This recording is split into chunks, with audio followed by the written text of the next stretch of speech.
Alors bonjour Robert Ménard. Bonjour. Alors merci de nous recevoir chez vous pour Enquête et Débat. Alors je rappelle que vous avez fondé Reporters sans frontières, vous interviewez tous les jours de la semaine sur iTélé une personnalité qui fait l'actualité. Le matin vous en interviewez deux sur Sud Radio. Vous venez de faire paraître Vive l'Algérie française, pour laquelle on vous a interviewé sur le site.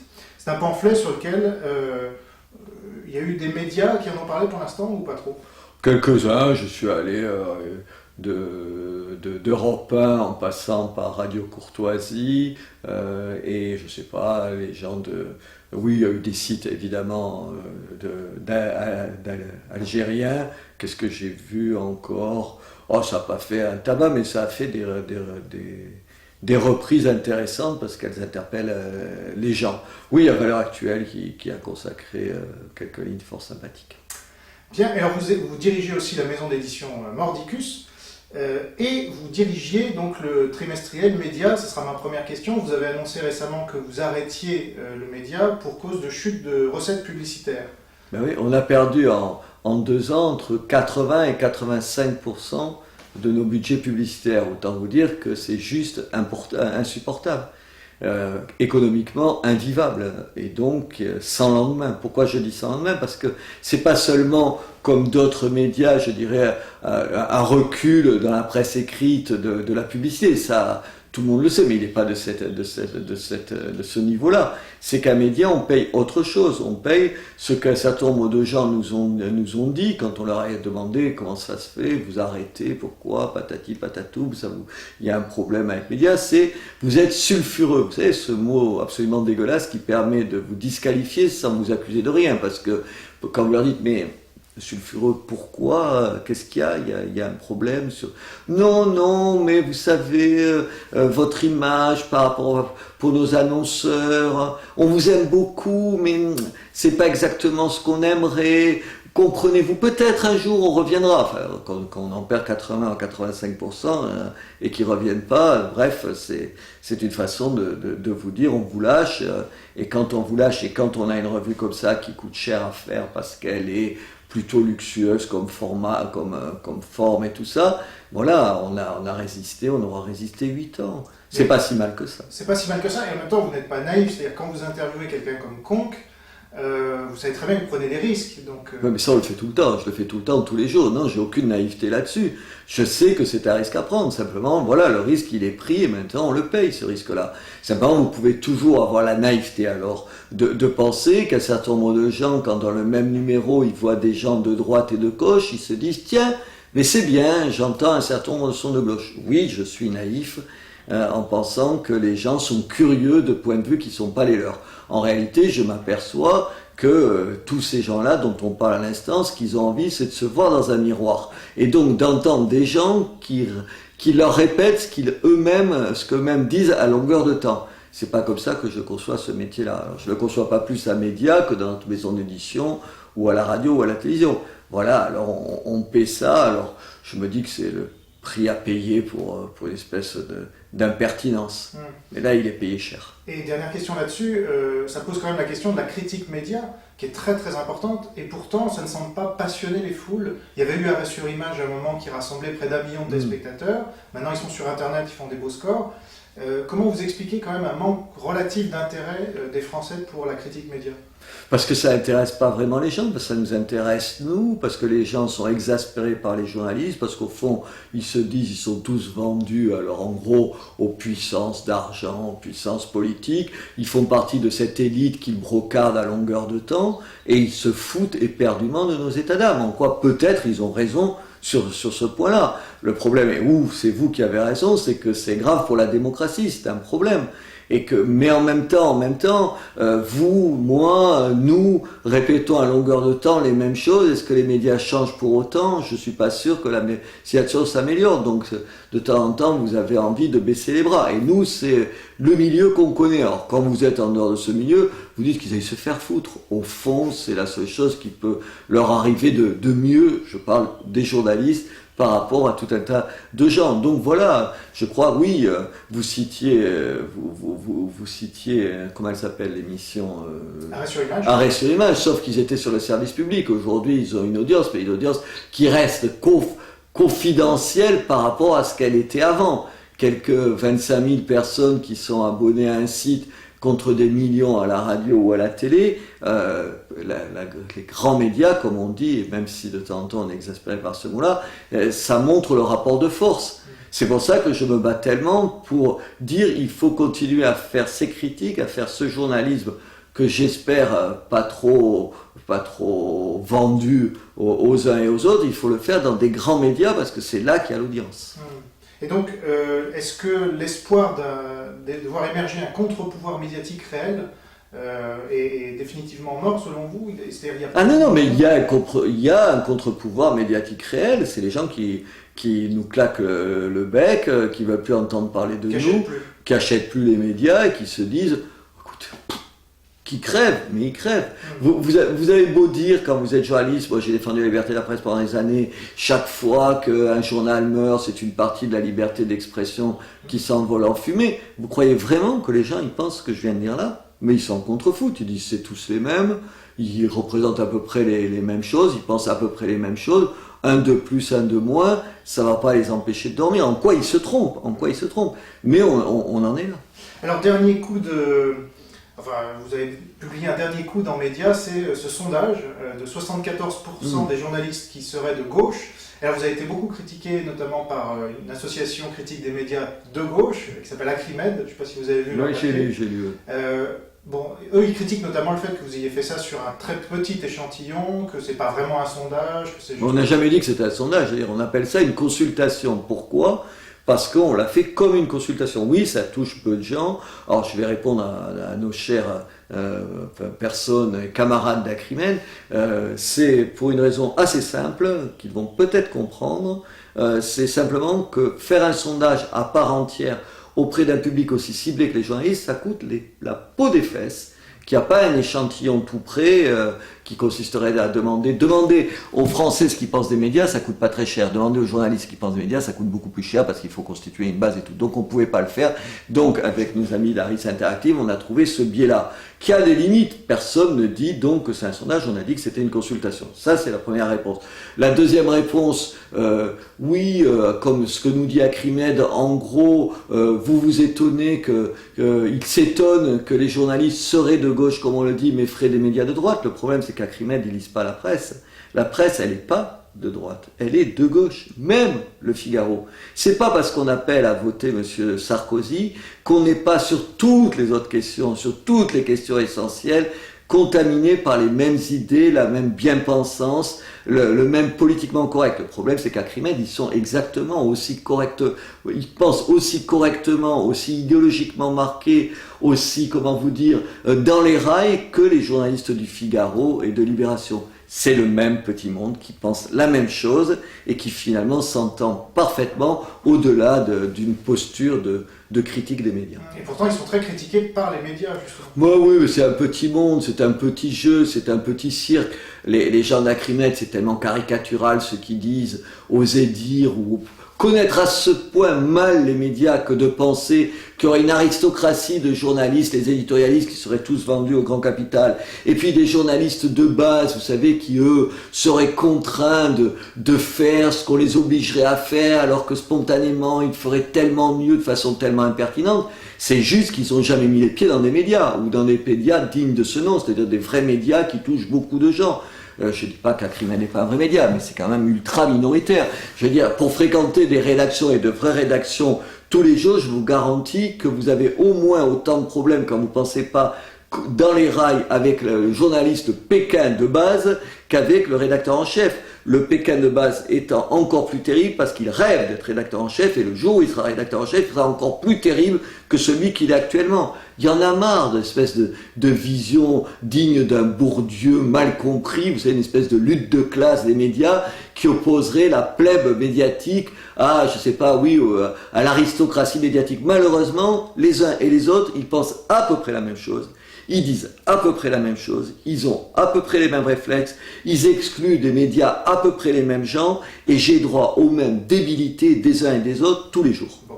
Et vous seriez ouvert à un débat avec Acrimed? Bien sûr. Tenez, moi j'ai invité des gens, y compris de la sensibilité d'Acrimed, à s'exprimer dans Média. Ils n'ont jamais voulu y aller. Parce qu'évidemment, ils sont libéraux, ils sont proches de tout le monde, mais ils veulent discuter qu'avec des gens qui pensent comme eux et qui leur posent des questions qu'ils ont envie qu'on leur pose. C'est effectivement le problème qu'on a aussi avec eux. Donc, mais oui, on leur proposera quand même. Oui, absolument. Mais moi, ce que je dis là, je leur dirai en face et je serai prêt à en débattre avec eux. Simplement, il faut que les gens qui sont en face de vous aient envie de débattre. Ils sont tous pour la liberté d'expression, mais qu'avec leurs copains.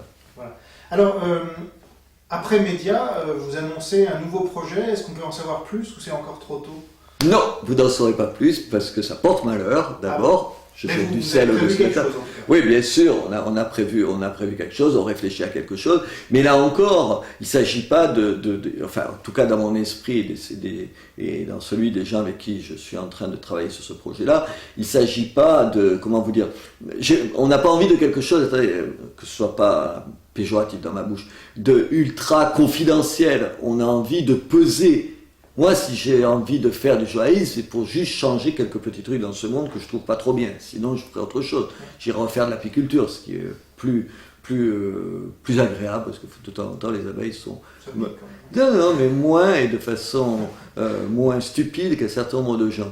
Non, donc oui, on a envie de faire quelque chose qui pèse sur la scène médiatique, donc on est en train d'essayer de trouver le moyen, mais comme vous le savez, trouver des moyens n'est pas si facile que ça. Donc on est une petite équipe, on discute avec un certain nombre de gens, on veut des moyens et en même temps, quadrature du cercle, l'indépendance pour faire ce qu'on a envie de faire. Vous imaginez que tout ça n'est pas... On imagine que ça sera sur Internet. Vous imaginez bien si c'est ça votre question. Bon. Et alors, vous avez été félicité, Riposte laïque, en personne de Pierre Cassin, c'est vraiment attristé que vous arrêtiez Média. Est-ce que c'est quelque chose qui vous attriste, ce soutien, ou au contraire? Pas du tout, il n'y a aucun soutien qui m'attriste. En plus, c'est quelqu'un que j'aime beaucoup personnellement, que je trouve très agréable. Je ne suis pas d'accord avec son approche de l'islam, mais encore une fois, d'abord, ça n'entache pas mes rapports personnels avec lui que je trouve excellents, et je crois que ça allait dans les deux sens. Il sait que je ne pense pas la même chose que lui. J'ai régulièrement essayé de l'inviter quand j'ai pu le faire, et je l'ai invité dans les médias où je travaille. J'en suis content, on s'est engueulé à l'antenne ensemble, mais c'est comme ça que je conçois le débat et la démocratie. Donc non, je suis très content. Moi, il n'y a pas de mauvais soutien. Si demain, Minute regrette que Média arrête d'être publié, j'en serai content et je remercierai Minute. Mais je remercierai aussi l'humanité s'ils font la même chose, je vous le dis tout de suite. J'attends que les uns et les autres le fassent. Bien sûr. Alors, on a préparé une liste de 100 personnalités qui ne passent quasiment jamais dans les médias publics. J'ai vu cette liste, oui. Et alors, on voulait vous la soumettre parce que, voilà, je vous la transmets, parce que vous invitez régulièrement des personnalités. Alors, elles ne sont pas forcément liées à l'actualité. Je vous la laisserai regarder. Bien sûr, on l'a transmise également à Frédéric Tadei, qui a dit que ça pouvait beaucoup lui servir. D'ailleurs, il y avait certaines de ces personnalités qu'il avait déjà invitées, parce qu'il invite souvent des gens pas invités ailleurs. Est-ce que vous pensez que ce genre de démarche est utile? Vous avez 1000 fois raison. Moi, j'ai regardé la liste. D'abord, honnêtement, il y a un certain nombre de gens que je ne connais pas, donc je suis content de les connaître. Il y a un certain nombre de gens que je me félicite d'avoir invités dans mes émissions ou dans Média, et je pense que nous partageons avec Dominique Tadei, Frédéric Tadei, cette sensibilité-là, c'est-à-dire recevoir des gens qui ne pensent pas comme nous et qui ne pensent pas comme ceux à côté de nous. Et vous êtes les seuls à avoir accepté ma proposition d'interview. Oui, non, mais attendez, moi ça me fait plaisir, d'autant que, vous savez, une des difficultés que je rencontre, c'est justement ça, c'est que quand vous proposez de recevoir tel ou tel, vous êtes dans des médias où vous n'êtes pas le seul à choisir vos invités. C'est la moindre des choses, d'abord d'informer les gens qui travaillent avec vous, et ensuite d'avoir leur accord. Les médias, c'est un travail collectif, un média et tout. Et le nombre de fois où je m'entends répondre « Ah, mais on ne le connaît pas, donc on ne l'invite pas », ça me sidère.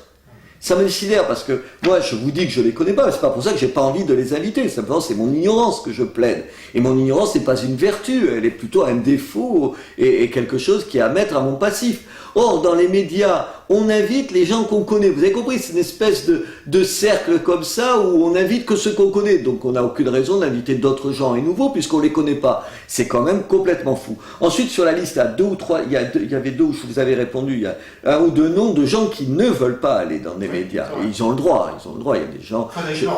Voilà, je sais pas, au Raoul Vaneigem, si vous l'invitez, qui est par ailleurs un ami, donc il viendra jamais, donc c'est réglé. Donc il y a des gens qui ne veulent pas venir, mais c'est vrai, sur le fond, que c'est consanguin. C'est-à-dire, c'est pour ça que j'ai écrit Vive l'Algérie française avec Thierry Rolando. Pourquoi ? Parce que vous dites Algérie française, ou vous dites Algérie, ou vous dites 50e anniversaire de la fin de la guerre d'Algérie, on vous répond Benjamin Stora. C'est une espèce de réflexe pavlovien, vous avez compris. Pour tous les médias, l'Algérie c'est Benjamin Stora. Je ne dis pas qu'il ne faut pas inviter Benjamin Stora, moi je l'ai invité, je suis content de l'inviter et ça m'intéresse ce qu'il dit. Sauf que vous ne pouvez pas réduire l'Algérie à Benjamin Stora, d'abord parce qu'il a un point de vue idéologiquement très marqué sur ce qui se passe sur l'Algérie, et puis même si vous partagez ce point de vue, il y a d'autres points de vue qui sont intéressants, que vous avez envie d'inviter. Et les médias, ils crèvent de ça. Écoutez, moi je me rappelle avoir reçu, je sais pas, un certain nombre d'économistes et tout, qui étaient peu reçus, et j'ai eu plein de mails après de gens qui se félicitaient d'avoir entendu telle ou telle personne. Là encore, peu importe ce que j'en pense, vous avez compris, ça n'a aucune espèce d'importance. Sauf que je pense que c'est des gens qui ont une analyse qui mérite d'être portée à la connaissance des citoyens pour enrichir nos débats. Y compris parce que ça me force à réfléchir, moi. Et de façon égoïste, ça m'intéresse, moi. Et je pense que si ça m'intéresse, ça doit intéresser mes auditeurs ou mes téléspectateurs. Le problème, c'est que les médias, et vous le dites bien avec cette liste, ils n'ont pas de curiosité. Vous savez, c'est pas seulement qu'ils sont... Les gens, ils ne sont pas de droite et de gauche, même si en l'occurrence, on a commencé cette interview pour dire qu'ils sont à 74% de gauche. Oui, mais ils sont plus que ça. Ils sont, vous savez, ils ont des a priori, ils sont dans le conformisme, ils n'ont pas de curiosité des gens. Ils lisent pas en dehors de ce qu'il faut lire. Ils ont l'impression que quand ils ont lu une critique dans le Nouvel Obs, ça y est, ils ont lu le livre. Et comme dans le Nouvel Obs, il y a plein de livres qui ne sont jamais... qui sont jamais abordés, critiqués, analysés, dont on ne rend compte jamais. Du coup, tous ces livres-là n'existent pas. Mais regardez Internet. Vous découvrez sur Internet tout un monde qui existe. Alors vous pouvez le trouver, pour certains, un paranoïaque, aigu, enfin tout ce que vous voulez. Comme à la télé. Non mais vous avez compris, vous pouvez le critiquer. Mais en même temps, juste quand vous êtes journaliste, vous vous dites, tiens, il y a tout un tas de gens, ça vaudrait le coup de leur poser des questions. Et même si vous en pensez du mal, leur poser des questions qui les dérangent. Ouais, non. Et vous avez raison de faire ça. Et alors on est d'accord sur le constat, et en même temps, est-ce qu'il ne faut pas passer à l'étape suivante, c'est-à-dire au bout d'un moment, si les journalistes ne veulent pas recevoir d'autres invités et donc être pluriels dans leur... parce que c'est ça la démocratie, et notamment dans les médias publics, est-ce qu'il ne faut pas aller plus loin et les contraindre à le faire ?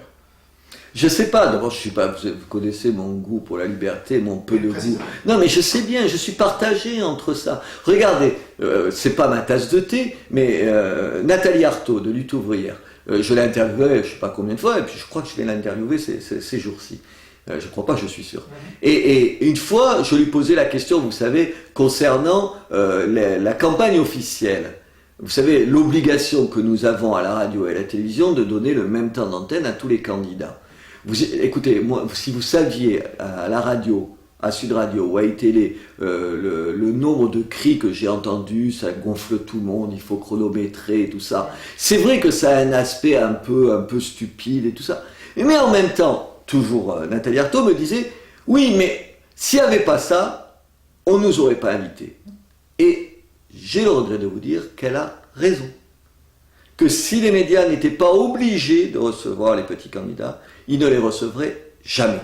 C'est pour ça que je vous dis, à la fois, je vois mal contraindre à recevoir telle ou telle personne, et en même temps, dans le cas spécifique d'une campagne électorale, quoi qu'ils en disent, les médias, dès qu'ils peuvent ne pas inviter ces gens-là, ils ne les invitent pas. Et regardez comment souvent ils les invitent sur un ton, un mode d'une suffisance, d'une arrogance qu'ils n'auraient pas vis-à-vis d'autres candidats. Non, je ne sais pas comment il faut faire. Mais vous savez, les invités, pardon, il y a un autre problème, les invités.